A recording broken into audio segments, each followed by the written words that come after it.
از سخنان بسیار ارزشمند و زیبای استاد فقه و حدیث داور شرعی ایران شهر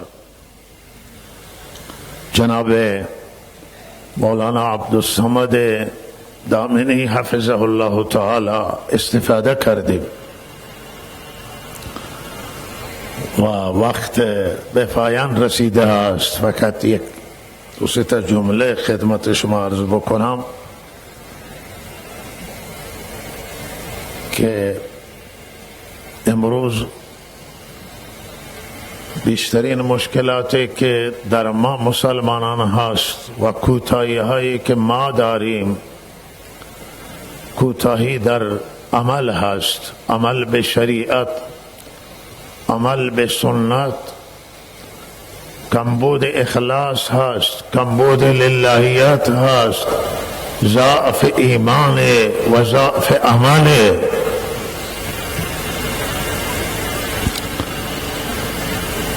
و قوتی که در صحابه کرام رضوان الله تعالی علیهم اجمعین و مسلمانان صدر اسلام وجود داشت، قوت ایمان بود، قوت عمل بود، عمل به شریعت، عمل به دین، عمل به سنت.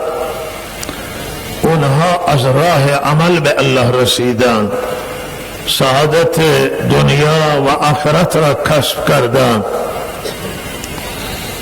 حرف نمی زدند، عمل می کردند، ادعای خالی و پوچ نداشتند، ادعای بی محتوا نداشتند.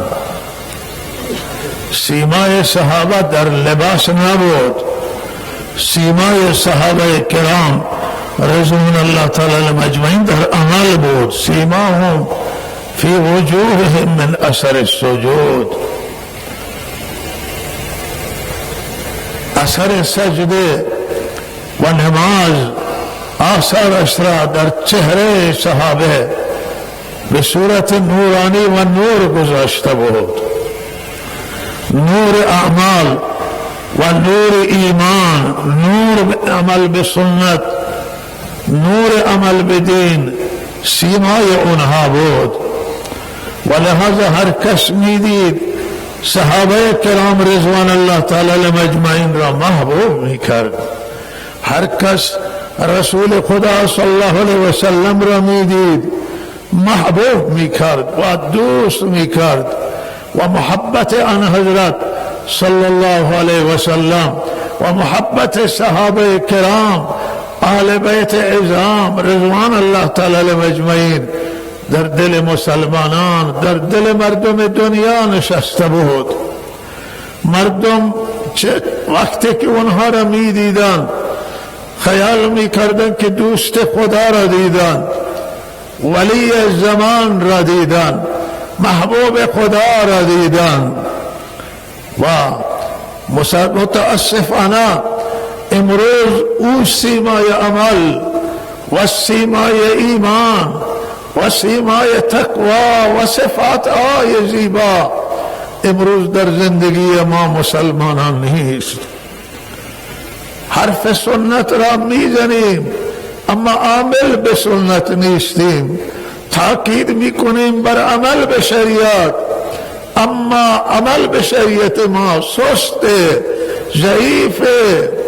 وقتی در میدان عمل میاییم که نماز برگزار کنیم، نماز جمعه و عیدین و نماز 5 وقت را بخونیم، نماز نافله بخونیم، حضور قلب نیست، وقت دل ما جمع نیست، خاطر ما جمع نیست و متفرق فکر ما و حواس من متفرق هست، متمرکز در نماز نیست، یک سو نیستیم در نماز بلکه 1000 سویم و 10 سویم و چند سویم. به جایی که در نماز باید یک سو به الله باشیم، یک سو باشیم به عمل به دین، به عمل به شریعت. وقت دعا می کنیم در مناجات و دعا و نیایش یک سوی وجود نداره، فکر متفرقه. و این مسئله سروران گرامی خلل انداخته است در زندگی ما. الله عمل دوست دارند و الله به عمل نگاه میکنند، به حرفها و ادعاها توجه ندارند، به قلب نگاه میکنند که در قلب چه چیزی موجوده. آیا ایمان موجوده؟ آیا تقوا موجوده؟ آیا خدا ترسی موجوده؟ آیا خدا جویی و خدا طلبی موجوده؟ آیا چه اندازه در دل جذبه اتباع سنت، اتباع شریعت، اتباع دین، چه اندازه ما اهمیت برای دینمون قائل هستیم. سرورانم الله این نگاه میکنه و به فریب حرفها خدا نمیخوره، چون عالم الغیبه، چون از درون ما را الله تعالی میبینه. ولهذا ما باید در فکر اصلاح باشیم، در فکر عمل باشیم، در فکر عمل به سنت باشیم، سنت های حبیب را تک تک به زندگی من پیاده بکنیم. آنچه که آن حضرت محبوب داشتن و میپسندیدند پسند آن حضرت و محبوب و محبت آن حضرت صلی الله علیه و سلم را ما عملی بکنیم. آنچه که الله میپسنده و محبوب داره که عمل به دین خدا است و عبادت خالصانه و بیریای الله، عبادت از ته قلب، ما باید او را برآورده بسازیم و در فکر او باشیم و خود را محاسبه بگیریم، محاسبه کنیم و خود را تشکیل کنیم. در یک تشکیل با جماعت تبلیغی که بهترین تشکیله و یک تشکیل در خانه، در مغازه، در محل کسب، که ما تشکیل 2 روزه و 3 روزه بکنیم خودمون را و بررسی بکنیم که اعمال ما چگونند، چقدر از احکام الهی در زندگی ما ترکن و چند از سنت های محبوب، سنت های خلیل خدا و محبوب خدا در زندگی ما ترکن.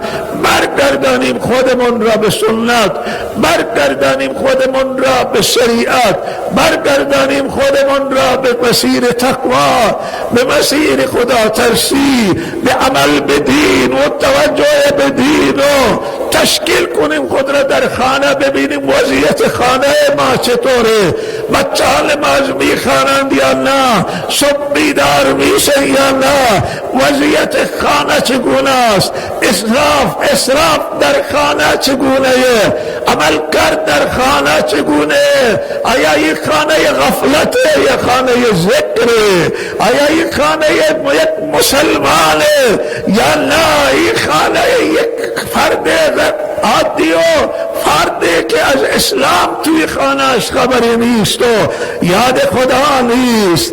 ببینیم مغازه من را که تجارتمون تویش ذکر خدا هست، در مغازه عمل می کنیم، به فکر الله هستیم و ذکر خدا هست یا نه فقط حساب ریاله و فکر مادیات و مادیات غلبه کرده بر سر ما و حواس و توجه ما به الله و به آخرت و دین نیست.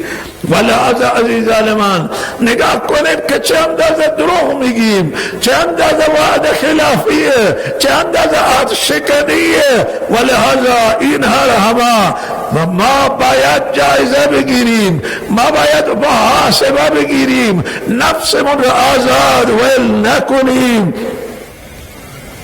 به هر حال عزیزان بهترین راه حساب گرفتن خود، بیدار باشید و زندگی من و شما داره مثل برف ذوب میشه، برفی که در آفتاب سوزان قرار داشته باشه.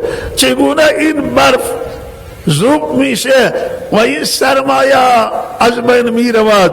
عمر من و شما هم این طور عمر کوتاهه و ملاقات الله نزدیکه و برای ملاقات آمادگی بکند.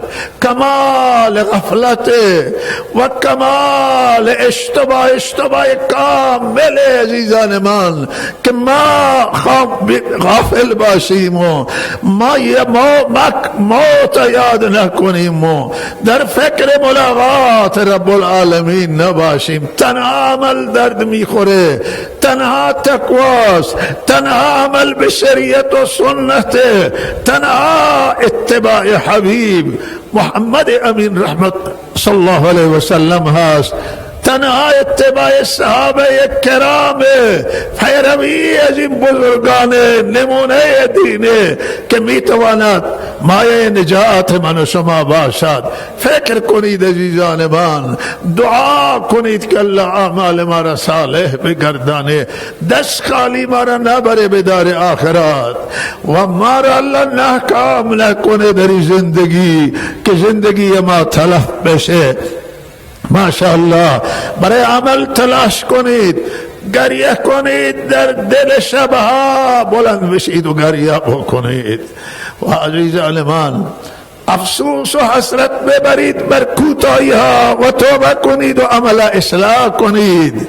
زندگی مسجد و خانه و بازار در همه زندگی ما خدا باشد. خدا همه جا باید فراموش نشود، همه جا شریعت باشه، همه جا سنت باشه، در هزار و سفر دین، همه جا تقوا، هر جا هستید با خدا باشید و الله من و شما را با خدا بگرداند. حقوق الناس رعایت کنید، حق مردم، حق زن و بچه، این همه در شریعت و سنت داخلند. چگونه حضرت صلی الله علیه وسلم حقوق زن و بچه را ادا کرده، چگونه حقوق مردم را، اخلاق آن حضرت، سیره آن حضرت صلی الله علیه وسلم را همه علما و طلاب، همه مردم عزیز، دانشگاهیان و فرهنگیان و معتمدین، زنان و مردان و طبقات در زندگی خودتون بیاورید. زندگی آن حضرت صلی الله علیه وسلم، صحابه و اهل بیت را به ادعا کار درست نمیشه، عمل میخواهد الله، عمل از من و شما میخواهد. و صلی الله علی سیدنا محمد و آله و صحبه.